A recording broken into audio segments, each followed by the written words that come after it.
Hello everyone, art by Joyita চ্যানেলে তোমাদের সকলকে স্বাগত। আজকে একটা ব্রাইডাল মেকওভার নিয়ে চলে এসেছি। তো আজকে আমাদের একটা প্রি টেস্ট ছিল, তো সেই কারণে একটা দিদিকে, পরিচিত দিদিদেরকে আর কি নিয়ে যেতে হতো, একটা মডেলকে। তো আমার একটা দিদিকে নিয়ে গেছি।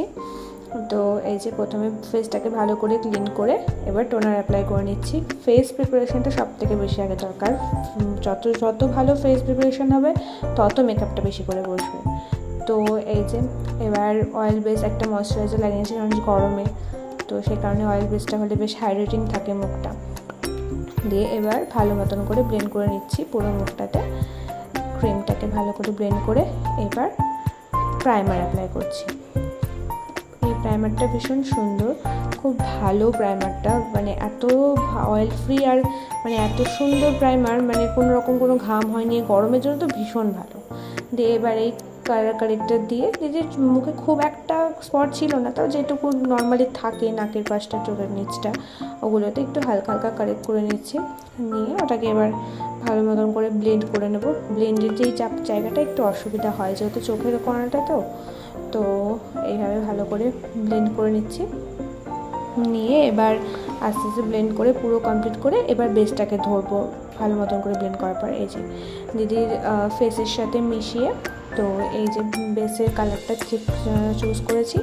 এবার এই বেসটাকে ভালো মতন করে ব্লেন্ড করার পারা, যত ভালো ব্লেন্ড হবে তত বেসটা ভালো করে বসবে। দিয়ে ভালো করে ব্লেন্ড করে এই যে বেসটা পুরো কমপ্লিট। এবার এসেছি আই ধরে। এবার প্রথমে আইব্রোটাকে ভালো মতন করে আইব্রোটাও প্লাগ করেনি, বারবার বললাম করেনি, তো যাই হোক আইব্রোটা কোনো রকমভাবে করে শার্প করে এবার আইশ্যাডোটা ধরেছি। এই সময় আইশ্যাডোটা ধরে, এই যেহেতু চোখটা খুব একটা খোলা নয়, তো সেই কারণে কোনো কিছু খুব একটা ভালো কাটফেস খুব একটা ভালো লাগবে না, তো স্পটলাইটটা করলাম। দিয়ে ল্যাশ লাগিয়ে এবার এই আইলাইনারটা দিচ্ছি। দিয়ে প্রায় ফেসটা কমপ্লিট হয়ে গেছে। এবার আইলাইনারটা দিলে কমপ্লিট।